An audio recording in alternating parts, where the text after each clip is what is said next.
Tamil cinema ரசிகர்களுக்கு ஒரு மிகப்பெரிய கனவு இருக்கு. சூப்பர் ஸ்டார் ரஜினிகாந்தும், உலக நாயகன் கமலஹாசனும் இணைஞ்சு ஒரே படத்துல நடிக்கணும். அதாவது 90ஸ்ல நடந்திருக்கு. ஆனா இப்போ அவங்க 2 பேரும் சேர்ந்து ஒரு படம் பண்ணா பிளாக் பஸ்டர் ஒரு பிளாஸ்டா இருக்கும் அப்படின்ற மாரி எல்லாரும் எதிர்பார்த்தாங்க. அது இப்போ நடக்க போகுது. லோகேஷ் கனகராஜ் அந்த படத்தை டைரக்ட் பண்ண போறாரு அப்படின்ற மாரி ஒரு தகவல். அதை நம்ம சொல்லியிருந்தோம். அதுக்கடுத்து லோகேஷ் அந்த படத்தை பண்ணல. நெல்சன் தான் அந்த படத்தை பண்ண போறாரு அப்படின்ற மாதிரி ஒரு தகவல். அதை பத்தியுமே நம்ம சொல்லியிருந்தோம். அதை பத்தி ஒரு வேற தகவல் இருக்கு. அதை பத்தி நம்ம அப்புறமா பேசுவோம். இப்போ என்ன பேச போறோம் அப்படின்னு பாத்தீங்கன்னா, இப்ப கமலும் ரஜினியும் சேர போறாங்க அப்படின்ற ஒரு பக்கம் இருந்தாலும், இன்னொரு பக்கம் ரஜினி ப்ரொடியூஸ் பண்ணி கமலஹாசன் ப்ரொடக்ஷன்ல நம்ம ரஜினி ஒரு படம் ஹீரோவா பண்ண போறாரு. இப்ப தங் லைஃப் படம் நம்ம கமலுக்கு பெருசா போல ஒரு மிகப்பெரிய லாஸ் அப்படின்றதுனால நண்பனுக்காக நம்ம ஒரு படத்தை பண்ணலாம், அவருடைய ப்ரொடக்ஷன்ல பண்ணலாம் அப்படின்னு சொல்லிட்டு ஒரு படம் பண்ண போறாங்க. அது இந்த ரஜினி கமல் இணைஞ்சு நடிக்க போற படத்துக்கு முன்னாடி அந்த படத்தை அவங்க பண்ண போறாங்க அப்படின்ற மாதிரி ஒரு தகவல். அதை நீங்க பார்த்திருப்பீங்க நம்புறேன்.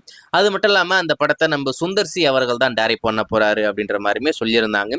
இப்போ அதனுடைய அபிஷியல் அனௌன்ஸ்மெண்ட்டுமே வந்துருச்சு.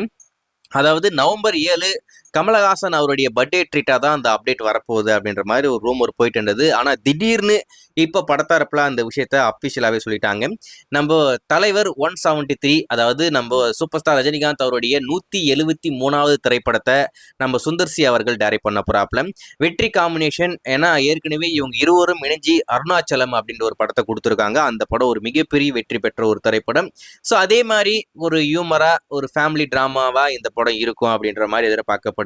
ஆனா இப்ப இருக்கிற சுந்தர் சி கிளாமருக்கு ரொம்ப முக்கியத்துவம் கொடுத்து படம் எடுக்கிற ஒரு டைரக்டரா மாறி இருக்காப்ல. அப்படி இருக்கும்போது ரஜினி வச்சு இந்த காலகட்டத்துல சுந்தர் சி எடுக்கிற படம் நல்லா இருக்குமா அப்படின்ற மாதிரி எனக்கு ஒரு சந்தேகம் இருக்கு. உங்களுக்கும் அதே மாதிரி இருக்கா? உங்களுக்கும் அந்த படம் நல்லா இருக்குமா இருக்காதா? உங்களுக்கு என்ன தோணுதோ அதை கமல சொல்லுங்க. நம்ம கமலஹாசன் அவர்கள் தான் அந்த படத்தை ப்ரொடியூஸ் பண்ண போறாப்ல. ரெட்சைன் பண்றாங்க. நம்ம ராஜகமல் ஃபர்ஸ்ட் காப்பியில் எடுத்து கொடுக்க போறாங்க. இந்த படம் 2027 பொங்கலுக்கு தேட்டர் கொண்டு வராங்களாமா. எதுக்குடா இவ்வளவு நேரம் அப்படிங்கிறது, இவ்வளவு டேட் லேட்டா கொண்டு வரீங்க அப்படின்னு கேட்டீங்கன்னா, இப்ப நம்ம சுந்தர்சி அவர்கள் விஷால வச்சு ஒரு படம் பண்ண போறாப்ல.